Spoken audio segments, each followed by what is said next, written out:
What's going on, Commodore fans? Welcome to another edition, the final edition of The Hot Seat, where we interview your favorite Commodore players and talk a little bit more about life as well. I'm Trey Redfield here with Jacob Cozart, the catcher out of NC State. Jacob, thanks so much for taking the time. A couple of North Carolinians here, too, so I'll take that any day of the week. Oh, yeah. Thanks for having me on it. How could you not? I mean, how could you possibly? It's always a great time.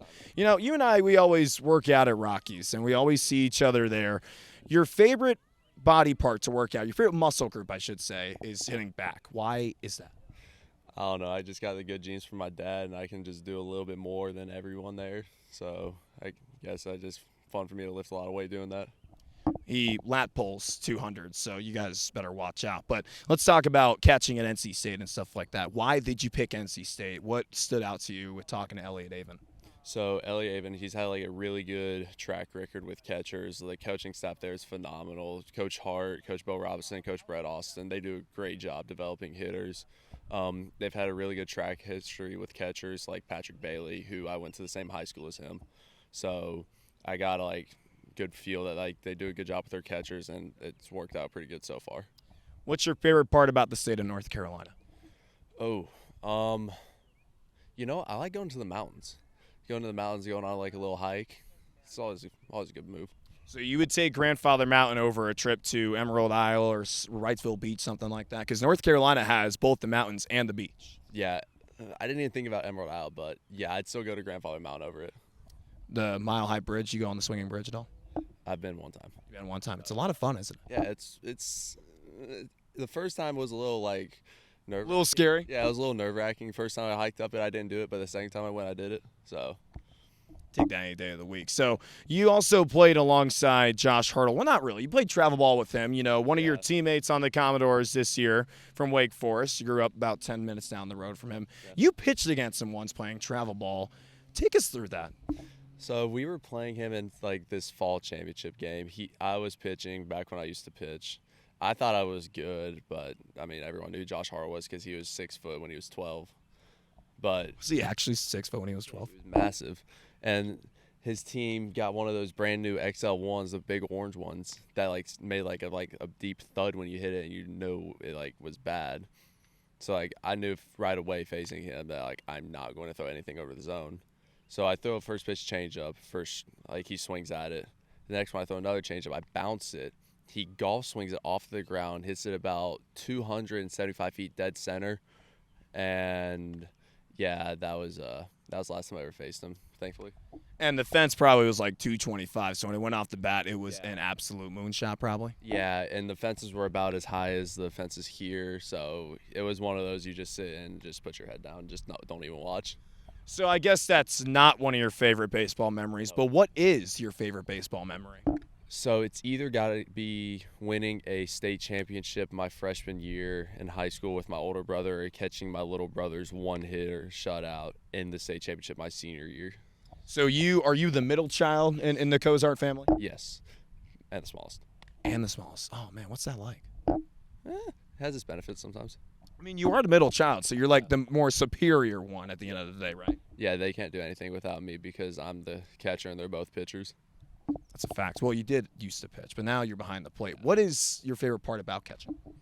It's got to be making a huge throw out or a big block or stealing a strike to punch a guy out. One thing you did earlier in the season, and this was way back before one of the first dates with get to it, you threw out Cam Collier. What was that like?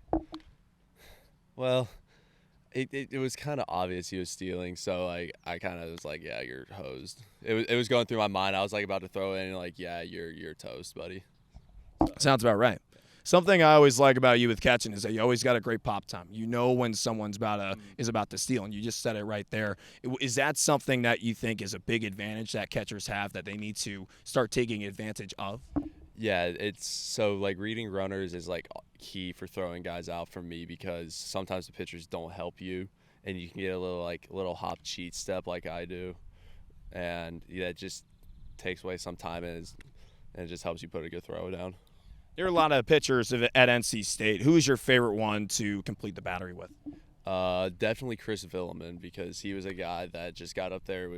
He would throw straight fastballs just right through people. Here you go, hit it if you can. but that was our closer, and he usually closed like our Fridays and Sundays, and we usually won series with them. One thing about NC State is that it's always, always gets away with, or not really get away, but something about NC State is that they always get very unlucky. That happened in baseball this year. Yeah. What was that like? It was, honestly, we were all speechless when it happened because we were all thought we were getting in, but like it was heartbreaking for us because we knew that like we were done. Like Devontae Brown and JT Jarrett, our fifth-year seniors that led the team, were like they were done for playing college baseball. But luckily they'll play like professionally. But still, it was like a heartbreaking experience.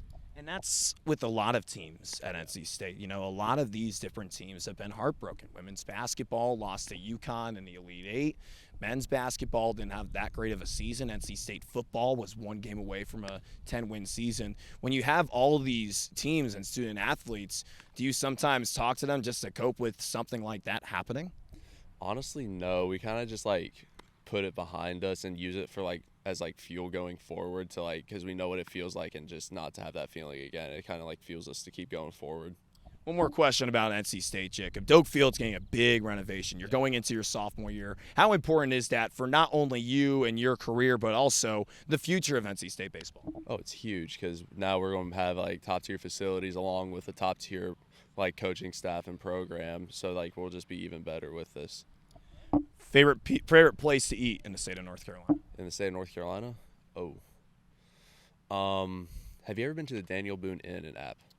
I have not, no. So that's a little like you can say it's like a hole in the wall place, but it's got like country barbecue, all that stuff, and like my uncle owns it, so we get to go there whenever we're in Appalachian. So that's a place you need to check out when you go there. It's definitely a much easier drive going from High Point to the mountains since it's pretty easier other than the beach and something like that. But making the trip up from the Tar Heel State to the Bay State, what's your favorite part about Falmouth? It's definitely going. It's like hanging out with the team, going to the beach, stuff like that. Like going to Old Silver. It's just a good time with the team. Would you say that's like the best thing to do in Falmouth is go to the beach, or is it somewhere to eat? I'd say yeah, Old Silver's the best place to go. Just like relax and take it all in. I've never been to Old Silver, and I feel like that's a cardinal sin from someone that's living in Falmouth for the summer. Why Old Silver? It's kind of like. I don't know. It's kind of like got a good little feel to it. It's like not like a big beach. It's kind of like just on like the bay. So like it's kind of like it got a good feel to it. That's not a bad answer. Something we see from you at the plate is you fight a lot of counts. You're fouling off pitches left and right. How important is that in being a great hitter? We can talk about the home runs and doubles and triples and stuff like that, but if you're fighting until the very end, that's extremely important too, right? Yeah. So it's like. For me, I try to get my hacks in before 2 strikes, but once I get to 2 strikes, it's like I'm fighting every pitch, no matter if it's white line in, white line away. I'm not going to leave it in the hands of the umpire. So just like fight until like the end, until you eventually hopefully get your end goal, get into first base.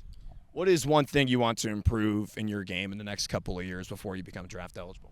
Definitely hitting for average because this year I didn't have like the best like offensive year numbers wise, but if I keep doing that, like get better at that and catch the way I can, I think I'll be in a good spot.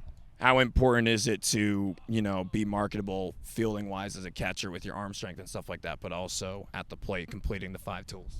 Oh, it's huge because catching is like a spot where you don't have to like be like a great hitter. If you have all the tools behind the plate, you'll get drafted. It's just your stock goes way up if you can do all of it though. What's going to be the one thing that you'll miss about Falmouth? I don't know. I kind of like the feel of the stadiums, just like because it's like completely different from playing in the ACC where you go to these big stadiums. Kind of like this, kind of gives like the feel of like playing just like sandlot baseball against like the best talent there is. It's a little bit something different, right? Going from ACC stadiums to playing at high school baseball fields. But you know what? It's the Cape Cod Baseball League at the end of the day, and you'll take that any day of the week. The Commodores wrap up the regular season tonight against the Katuitt Kettleers. First pitch is set for 6 o'clock. That's Jacob Cozart. I'm Trey Redfield. Jacob, thanks so much for taking the time, man.